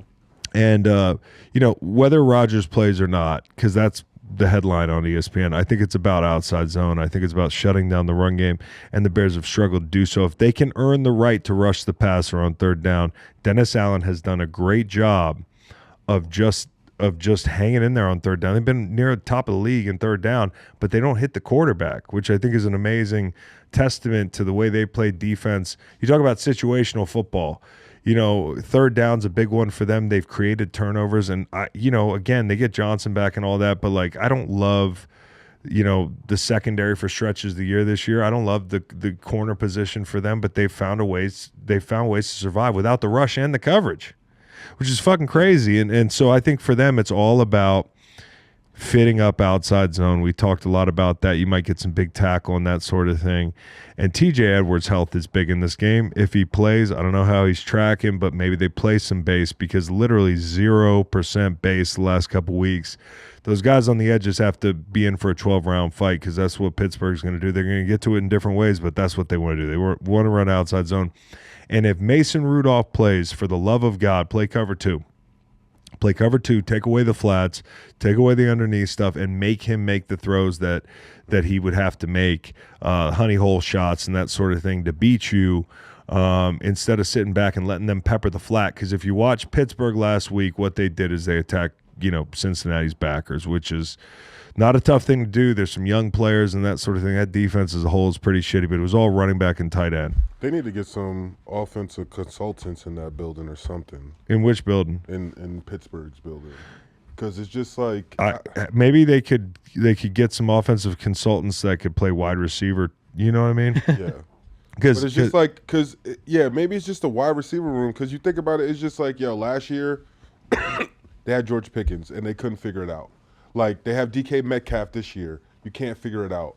You look at someone like Jonnu Smith. When he was in Miami, he's a catching the ball a lot. He's a baller. Yeah. Like, you forget he's even in this offense. That's sometimes, right. And it's just like, what's going on? Like you guys can't get a couple of more points a game. Like, you can't find a way to get DK Metcalf the ball. That's crazy. So it's just like it's crazy to think that. Like, hey, Pittsburgh, like, you guys have a decent defense, and like, you guys aren't bad, but if you just turned it up a little bit more on offense, like, teams would probably take them a lot more serious than they do now. Yeah, they're a team that has to win a certain way. Yeah. And their defense has kind of stood them up in that regard in certain parts of the season. This is and, it's not too late. Dennis Allen, Arthur Smith revenge game. After that, Jameis Winston ran the ball in for the score, and Arthur Smith was yeah. Oh, yeah, I remember Dennis that. Allen was like, yo, it wasn't my fault. I didn't do That's it. funny as fuck. Did you not see who the quarterback is? It's Jameis Winston. On the injury front, Chris, you mentioned TJ Tremaine Edmonds, and Noah Sewell. They're three top linebackers. None of those guys have practiced this week. God so damn. That could be a big blow to that defense, especially in the run phase. Oh, now, I fucking gave out the Bears. They do have Jalen Johnson and Kyler Gordon practicing this week, which could help them on those money downs. I really don't give a fuck, Macon. Don't try to talk to me right now. It's Chicago. New England, Cincinnati. What's up with the line? I'll tell you what's up with the line. Joe Burrow might play, or he might not play. And if he doesn't play, Vegas wins too, because I think people are thinking he's playing. Like me, I gave out the over this week. Whether he plays or not, I think they're scoring in this game. But the line opened at 9, and now it's under a touchdown. It is down to 6 points per BetMGM. Patriots -6 on the road at Cincinnati. Now, should he play if he's able to play? Just because you can play doesn't mean you actually should play. Yeah, but tell that to Joe Burrow. You know what I'm saying? That's the whole point. I mean, that's it. It's I think some people might look at this thing cynically and say, "Hey, Zach Taylor, he's fighting for his job. He wants to play Joe Burrow, right? He's going to pressure Joe Burrow." That's not the way it goes. He may well be fighting for his job. I hope he is, but as far as Joe Burrow is concerned, he's a football player. He wants to play. So should he play? I don't know. And honestly, is there anything the Bengals could be held to account on with, his timeline? Because they were saying one thing and now it's a totally different thing. I don't know, because that's kind of like using agents to push a narrative, because it's mostly the agents that give that information. All you can do is put them on IR. once you put him on IR, you give a cause, but you don't like. All you have to say is he's on IR. You don't have to say he's going to be back in 12 weeks, not 10 or what have you. So if he does play, I mean, I suppose I see why. That would mean he's way ahead of schedule. And unless Vegas is trying to trick dick us, then maybe he is going to play. And the odds for them making the playoffs haven't moved much. They're like plus 1,400. And that's kind of what it is. So next month they got New England, Baltimore, Buffalo, New England.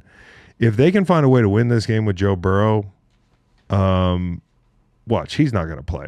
He's just not going to play. But if he plays and they find a way to win, then they have 2 fucking Baltimore games. What, 200 yards to Higgins then? Because Jamar's not playing, right? Correct. Big game. Correct. Jamar Yeah, he did spit on somebody last week. So that's not good. Yeah, it's not good. Timing for that has to be terrible, right? Yep. Damn. T. Higgins says Joe Burrow flashed him a look when he asked if he's playing this week. Quote, I don't know what that look meant, but I assume it's good. End quote. Nice. What do you think the look was? I don't really know. Nate, you want to try? I mean, you're white. You got to try it. You got to give No. me. That is right. What look would you give me if you wanted to be like? I'm playing football this week. I don't know. I would say yes. Yes. That was fine. I don't know. They could be playing these guys. It could be a bit of like fucking with Mike Vrabel. Like think about Mike Vrabel. He always fucks with other coaches. Maybe they're fucking with the coach. But I think that's the wrong coach to try to fuck with because I feel like they're locked in that building. Yeah, I agree with you. I don't think Cincinnati's going to win this game. Even if Joe Burrow plays, it'd be hard to imagine with their defense. Like Pitt. What changes? Like what would change? With Joe Burrow playing? Yeah, like I don't know. He's a little bit better of a quarterback than Joe Flacco. I'm saying in the sense of like, I mean, up until now, like game plan wise, like their offense is going to be their offense. Right. Like, They've played really well, but I guess what changes is in crunch time, you figure you've got an MVP candidate playing quarterback. Word. In some of these games that you lose close games in where, and honestly, one of the best things about Joe Burrow is his underrated mobility, and I don't want him to lose that going forward. Yeah. Like I don't want him having a toe injury where things are fucked up from here on out. So, honestly, it doesn't affect anybody but gamblers up until this week. Like you saw he was going to be back in 3-4 months. Well, he's back, by Thanksgiving possibly. Well, that affects the way people put in their win totals. more Yoshivas maybe. And maybe Adam Schefter has to, answer for that. True. What do we think about Shedeur Sanders starting this week? Does anybody care? Perfect timing. It's perfect timing. That's his song. Is it? Yeah. I didn't know To that. go against Max Crosby? Perfect timing. I think the most important. What's hilarious about this game is, Ross Tucker's on this game because I talked to him this week about something unrelated, and I'm like, "Which game you got?" And he's like, "Man, I got a fucking pretty big game." Like not in those words. I'm paraphrasing. He's from Princeton. He doesn't need adjectives like that. But like, I think this is now a big game. You get the Vegas Cleveland game on your schedule, and you're probably thinking, all right, like pretty regional, like rock fight. Could be fun, trip to Vegas, but now it's like everybody's watching. And this just goes to show you the Shedeur effect. Exactly. No. It's not just that. They are public as fuck this week. They're 82% of the tickets are on Cleveland. That is asinine. Having watched them play offense at the end of the game, that is such a Indiana Jones walk across the invisible bridge situation. I think it's all you have no idea. They're trying to will them to win. I think Who is? I think just the public. I just think people in general want Cleveland to win. There are some people I feel like they want to see Shedeur maybe do bad, but I think the overall people want to be like, okay, like we saw this kid play in college and he wasn't terrible, and we feel like this is a terrible franchise and he can probably help. So Dylan Gabriel hasn't helped a lot. And that's why it's just one of those things like, yo, he hasn't helped a lot. And a lot of people felt like he should already had his chance to get in there and play. So Who, Shedeur? yeah. I know, but to those people, I would say generally the way this thing goes is if you're drafted before the other guy, you get the first shot at it. Absolutely. And generally the way it goes is like when you're the second or third quarterback, you're not getting a lot of first team reps. I can't count on two hands the amount of NFL quarterbacks who have, and they've had choices. They haven't had to comment on it, but I think they're like me where they're like, I'm tired of the bullshit. Coming out this week and being like, dude, that's just not how it goes. Like, you can't expect this guy to get a bunch of reps leading up to the game. And this week, I thought it was the fact that he said, him and Stephanie said that he's gotten 0 with the and I think that was the bigger thing. In season, you don't get any reps. The third quarter, since he's been drafted, supposedly. With the ones? Yeah. But why would he get reps with the ones? Yeah. Is that something that generally you see? Maybe like once in a while.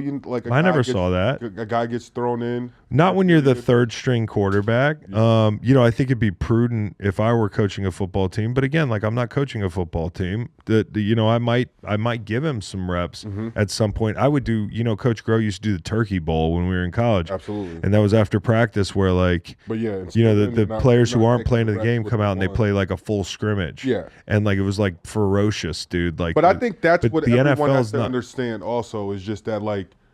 It's the reps with the ones. They're not saying that he hasn't taken any like meaningful practice reps. Dude, these are bad faith arguments. Yeah. Like for sure. You can say what Absolutely. other people are saying, but they're bad faith arguments. Yeah. And what I was going to say today is like, I do think Shedeur Sanders is a victim. I think I don't think he's a victim because I don't think he's a victim because he didn't get reps ahead of the Sunday surprise start. I don't think he's a victim because the Ravens brought pressure. I don't think he's a victim because Kevin Stefanski hates him. I don't think he's a victim because he's playing in Cleveland. I think then if he's a victim, then there's a whole list of victims. It's just welcome to the NFL. It's going to be hard. I think the only way he's a victim is that he's kind of become like a bargaining chip in a culture war. Like a sports culture war. I'm just telling you, that's what it is, dude. Like, there's a bunch of people dug in that want to see him fail, and there's a bunch of people dug in that want to see him succeed, and they thought he slid in the draft, and they stood on soapboxes about it as if he's the first guy to throw for 4,000 yards his senior year and not go the first day. Mm-hmm. I mean, I played with Sean Mannion, who did that at Oregon State. Anybody ever heard of him? Mm-hmm. Ty Detmer went in the 9th fucking round, won the Heisman Trophy. Mm-hmm. Graham Harrell did it 3 times at Texas Tech. He had to wait all day, 2 days, 3 days to get drafted. So there's a lot of people that, right? There's a lot of people that are kind of dug in on both sides of this, and they want whatever it is that they called 3-4 months ago to happen or not happen. And the beautiful thing about saying every draft time, like, hey, I cover pro football, I don't cover college football, is I don't have a take to defend. The only take I've ever had is that sometimes it's Occam's razor. Everybody wants to make it a big conspiracy theory, as if a bunch of NFL teams are going to pass up on a guy that's actually a good NFL quarterback. Like, that's not the most important fucking thing you can have on the planet. Yeah. And they're going to let the Cleveland Browns draft him. Or, you got a bunch of people now that are saying the Cleveland Browns are bad guys. They're trying to, fuck his career up. I'm like, they're the only team that drafted him. Yeah. The other teams had 5 rounds to sit here and say, no, we're good. And then it was, he's not as good. He's not as good. Jackson Dart's not as good as him. And then Jackson Dart goes out and plays really well. Yeah. And then I hear, imagine what Shedeur is going to look like the minute he takes the field. And he takes the field and he looks like a rookie. And that shouldn't be a death sentence for him. No. Nor would him playing like shit this week be a death sentence. He's playing for the Cleveland Browns. Yeah. And so is it bad luck that he plays for the Cleveland Browns? Absolutely. But he ain't the only person, and it ain't personal. And so what I'd like to stop happening is after this game, people stop talking about the first take type, talking points, and judge the kid on what he looks like on the grass. That's all I want to see. And I think Sunday will be a really good opportunity for him because he's going to have a week of practice, and he's going to play a defense that's a little bit more vanilla behind the rush and coverage. They got to get Max Crosby blocked. There's not going to be Kyle Hamilton on third down spinning off a running back, adding in the A-gap. Like, you're not going to see that every week. Mm-hmm. And Zach Orr heated him up. And maybe Patrick Graham does too.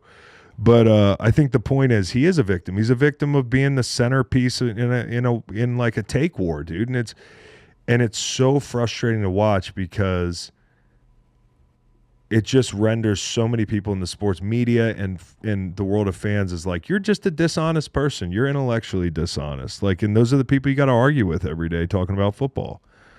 And it sucks. But I like the kid. I think he's handled things really well post-draft. And let me just say this. If he were fucking Andrew Luck on tape, he could have walked in and put his dick on the table and they'd have drafted him in the first round. Facts. Okay? Like, it is what it is, dude. His college tape wasn't fantastic. And you watch it now and you say, okay, some of the things that his doubters said showed up in the very first start. Give him a week. Let's see how he looks this week. And I can't wait to watch. And the real reason I can't wait to watch is because I love a rock fight, and the total's 36, and I gave out the under, and you got Max Crosby, and you got Myles Garrett. Yeah. Who's going to have the more buckets? And so am I rooting against Shedeur Sanders because I've kind of poured hot water on some of the really, like, hot takes? No. Like, I just want the kid to get – I was a second-generation guy. I would have hated to go through what he's gone through so far. Yeah. And you could say, well, you're not built like him, or you don't want to, you don't like the spotlight or whatever. I would have hated to go through what he's going through right now. And so I cringe for him every time I turn on the TV and see people either going to bat for him or killing him with disingenuous takes. Just let the fucking kid play football. He's a 4th, 5th round pick in the NFL. And it is. We just went through this with Bronny. That's a really good corollary, except for Shedeur was more successful in college, I would say. No, absolutely. Yeah. Absolutely. But just like the media effect outside world is kind of like very similar to like both what's going on with both of them, and just kind of people, the way that everyone's waiting for Bronny to play, to be like, oh, there's all these people way better than him. How the hell could he go in second round? You know what's funny though? I don't know hoops, so anything that starts with I don't know about the sport that I'm about to opine on, you should probably ignore me. But I fucking like, I thought the takes are less measured on this. Like, I thought, most people knew what time it was. Like, Bronny's a good college player that maybe has some potential as a pro, but it helped, right? Mm-hmm. Shedeur Sanders has unquestionably earned a chance to be an NFL player. Absolutely. And be on a roster. I mean, his performance in college dictates that. Yeah. But what it didn't earn, and it never has, is that statistical output in college earns you a spot. Yeah. It's not about stats. It's not about production in college.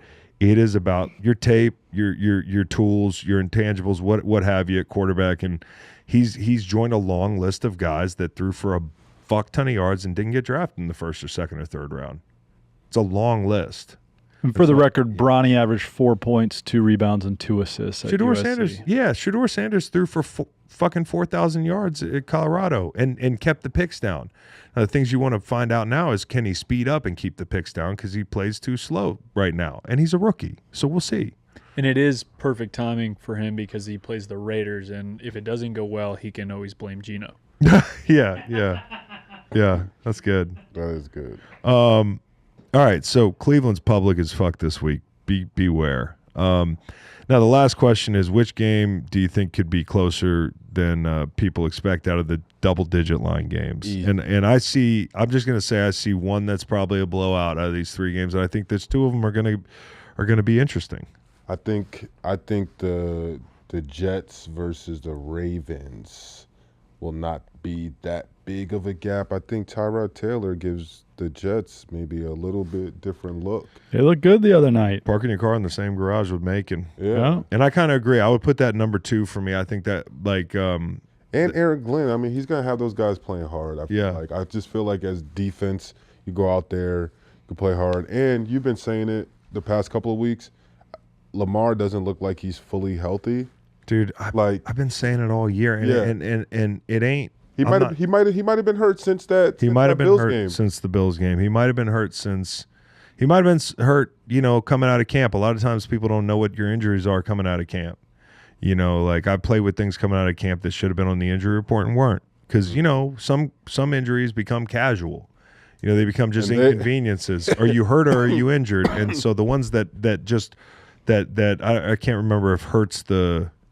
You can play hurt, you can't play injured. Play injured. So, and for me, it was like, everything was hurt, not injured, like unless you absolutely couldn't. And once you're playing with something, it's not really something people talk about. He's had a knee, he's had an ankle. They popped up at different times on the injury reports this year. I just have seen a guy that doesn't open up the way he used to. Yep. And I don't know if that's a permanent thing. I doubt it is. I think he's dinged.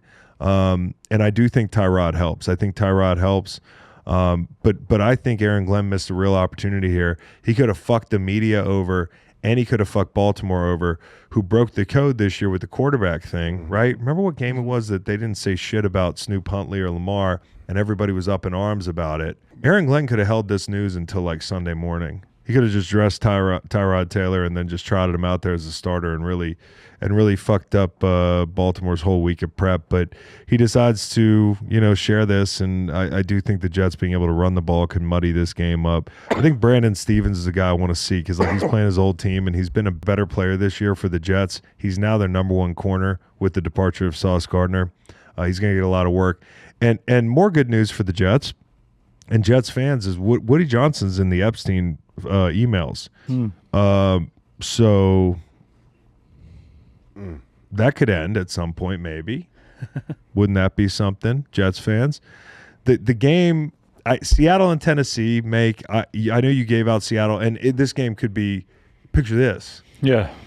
37-10, right? I don't know if they're getting to 10. I don't know if Seattle's getting to 37, which is more of the worry I have. Jeffrey Simmons and Sweat against a really banged up interior that doesn't know how to play with each other yet, right? Like you got two kind of fish guards, and you've got a backup center, and these guys inside. I mean, Jeffrey Simmons has played a really high level this year. Simmons had a sack at end last week. You can kind of move him around, but Tennessee is top 10 in EPA per play allowed versus 12 personnel runs. We've talked a lot about this 12 personnel thing with Seattle. I know they're not getting in 12 to run the ball, but if that's where they want to be, I think Tennessee can stop the run. They're 6th in successful play percentage against 12 personnel, period. And last week, here was the number. Seattle minus 1.56 in EPA in 12 personnel. Totally different week for them. We'll see if that lasts this week. I just worry about the interior offensive line. And, Denard played Darnold last year. Didn't blitz him a lot, played a lot of shell coverage. Last week, Denard was right behind B-Flow in blitz usage or blitz rate. So we'll see if he wants to heat this guy up. If I was him in a game like this, if I was Denard, I know everybody's coaching for their job, the next opportunity, whatever it is, I would say, hey, I would make this guy feel us, man. I would early and often try to hit him, blitz him, test the intestinal fortitude of this interior offensive line. And if he can do that and Sam starts making mistakes early, that's when Sam presses. And remember last November, there was like the Vikings game. There were a couple games where Darnold kind of took a dip, and then we saw it kind of manifest at the end of the season with the protection. I kind of worry about the same thing. I still think Seattle's going to be fine, but in this game, and it is a pray for Cam Ward situation, to your point. Like, his receivers are all gone. And this offensive line is going to get worked. But can they keep the points down? Maybe. Picture this. 20 to 9. Yeah, I think that's what the Chargers game was going to look like. Yeah. That ended up being a 7-point game. Yeah. I like the Seahawks zag coming off with the 4-pick performance and covering. Mind you, you were on Seattle. Losing by only 2 last week. And DVOA-wise, it's number 1 against number 32. I got lucky. And Seattle has come east, and they beat the Jags. They crushed the Commanders. They beat the Steelers early. They're used to this, playing well on the road. Picture this, Seattle 26, Tennessee 7. What's this news out of Tampa? What are people talking about here? So is it about Bucky? Yeah, it's about Bucky on NBC, PFT. Mike Florio. He's not coming back for a little bit. Yeah, he said there's some stuff that is not in the injury report that will reveal itself at some point. He was I kind of worry if he's I'll tell going you through off. something, because a couple weeks ago he was writing some really wild Instagram captions. Remember we were looking at him? The speculation is all over the place. Yeah. And so we don't want to speculate, but that's the speculation. That's the only speculation I'll do. Like I worried about him when he was hurt, because some of the the context clues were like, is he okay? Like, so we'll see. Hoping he's okay as a person before he, football player. Whenever you hear what's the reason, it's and like he's the been Simmons thing. Participating in a limited fashion in practice for now 2 weeks. So. Okay. So then lastly, you got New York and Detroit, which I think is Detroit get-right spot. No need to overthink this one. And if they're not in Detroit get-right spot, then they truly are a little bit of a different team this year. And I know they're different than they were last year, but I still think they can put a boot in New York's ass here, Macon. I no offense to you, Giants, but I think OCDC is going to get out on the perimeter and get after these support players, pullers, and screens, and I think it could get ugly. It's a home game. If it were in New York, you might say, okay, maybe New York can muddy it up. The only way is if the Giants beat up on that interior offensive line. Not the same theme as the Seattle game. A little bit different. I think Detroit's got the track record after they lose of just kicking the shit out of people. So hopefully that's what you see if you bet Detroit like I'm going to do. And for the Giants, if they lose, we're going to blow the Hunger Games whistle for them. They'd be eliminated from postseason contention before Thanksgiving. That's the earliest since 1976.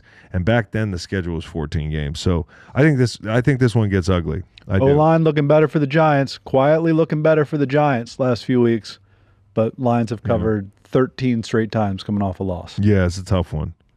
You know what time it is? It's time for the Bermuda Triangle game. Go get lost. The Bermuda Triangle, where football games disappear.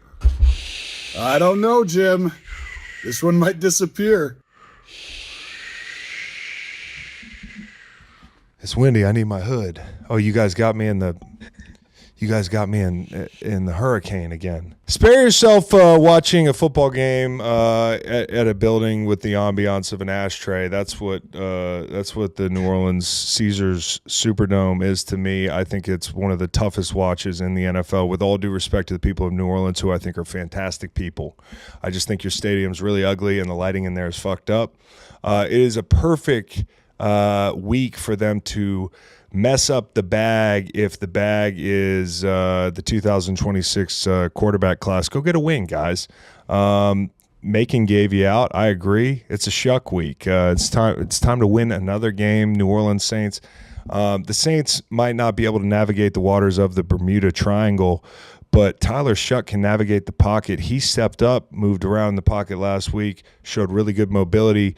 And do you want to take shots? Oh, nice. You got to find Juwan Johnson. They have a really good rapport, Tyler Shuck and Juwan Johnson. And when you're looking at a player like Tyler Shuck, who most of America hasn't seen play, myself included, week to week, he's going to improve a lot. He's only had a couple starts under his belt. He's had a bye week. Let's see what he's got to offer. Brandon Cooks, who asked for his release and was given his release, I wonder if you have survivor's guilt.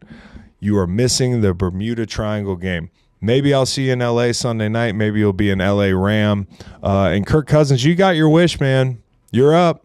Don't take the Saints laying 2 points at home personally. It's not about you. But you're up in the Bermuda Triangle, Kirk Cousins. Brandon Cooks, 8.8% targets per route run and 0.58 yards per route run. Those are among the lowest of all wide receivers who have run 250 routes this year. He's just out there doing it for the love of the game in New Orleans. For the love of the game, bro. Just rotting away. Get me out of here. This fucking sport's too hard. You want me to be like a good vet? I want to play in the NBA. If you want me to be a locker room guy, I want to hang out and travel like an NBA player and have shoot around like a couple times a week and go play games. The NFL is too hard to play on a team like this. It's just too fucking hard to be old on a team like New Orleans. So I'm glad he got his release.